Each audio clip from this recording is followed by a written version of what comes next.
Robert Nyasona kami bete tirange beri chunyi go kibi Ruoth Nyasaye ka dipono ya undi dot mai donje od bura to kiti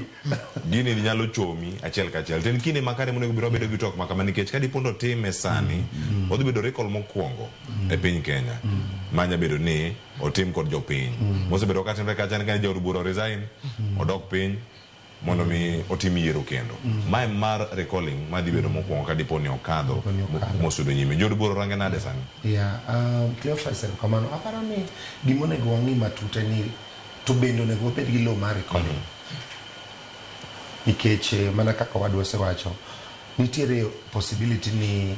mar misuse mar chik no endo bende nitiere kanyo. Election is a very tedious and process ma nengo ne ni malo. Namba 2 mirima be e siasa mako ji kaka Kenya ka ineno ka election oruma kawuono ni to kiny joma dwaro komno osemana moki ochaka dibed ni ma nyalo bedo thuolo minyalo tigo marach to ka owach ni koro inyalo luong jopiny nyalo luongo ja od bura gi mane giseoro threshold mar makosa ni kanye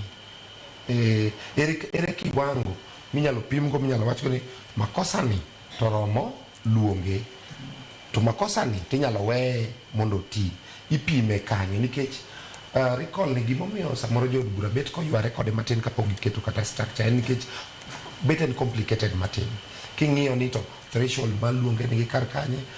makosa ma ng'ato timo ere makosa ma ng'ato kotimo to koro onyalo gine nikech nitiere makosa moko manyalo miyo ng'ato for example kotweyi kata dweche moingo dweche 6 mano automatically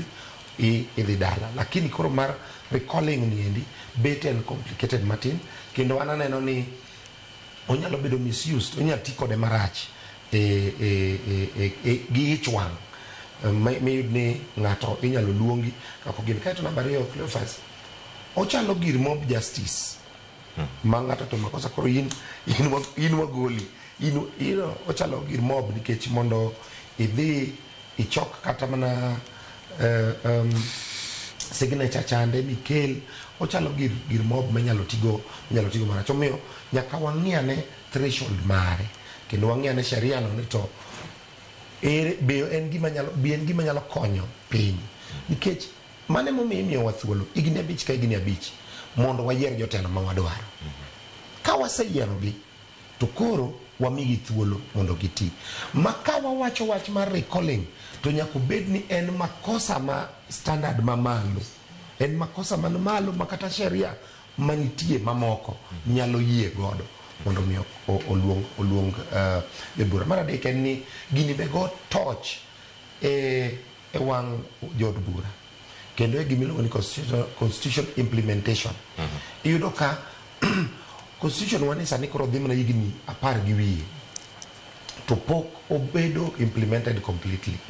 onego wabed ane gi body kata gi committee mar just mang'iyo ni to ere kuonde ma pok obedo implemented ma pok oketi pare niya dine jenziwe wacho wach mar recall mar basaris dine ok wang'eyo ni pen chik matindo mar golo ng'ato onge omiyo onego wang'e ni to what is the level of a constitutional implementation CIC mane nitiere cha onego gichiwa ne report periodically ni to wachopo kanye di implementing constitution marwa nyaka kumonego bed nochope mago gin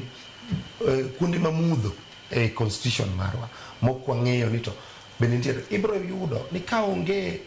joma cheko our level of implementation mar constitution tiyudo ka chimoro bro rodhno gi wach moro ka waonge chik kakitime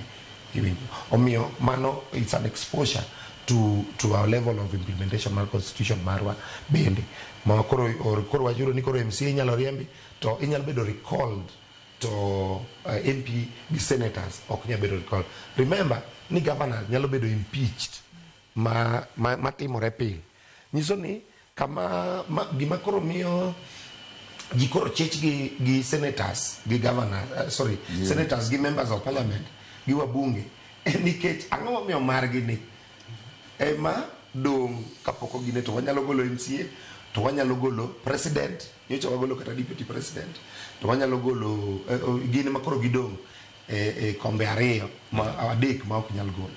Omiyo wang'iyane ni to what is the level of our constitutional implementation mar wachopo go kanye. Be nitiere pend chike moko matindo ma pod odong kuonde mopogore opogore. En gimiluongo ni eye opener, en gima yawo wang' mondo wago wang'wa e constitution. Gimoro matin kende.